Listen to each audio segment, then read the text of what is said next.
The National Weather Service in Tulsa has issued a tornado warning for Western Creek County in northeastern Oklahoma until 5:30 p.m. Central Standard Time.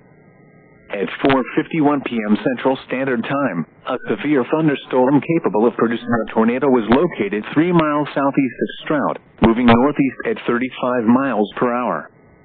Expected hazards include tornado and half-dollar-size hail.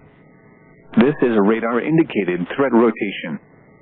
The following impacts are expected. Flying debris will be dangerous to those caught without shelter. Mobile homes will be damaged or destroyed. Damage to roofs, windows, and vehicles will occur. Tree damage is likely. Locations in or near the path include Milfay, Shamrock, Bristow, Depew. This includes Interstate 44 between mile markers 178 and 200. Take cover now. Move to a basement or an interior room on the lowest floor of a sturdy building. Avoid windows.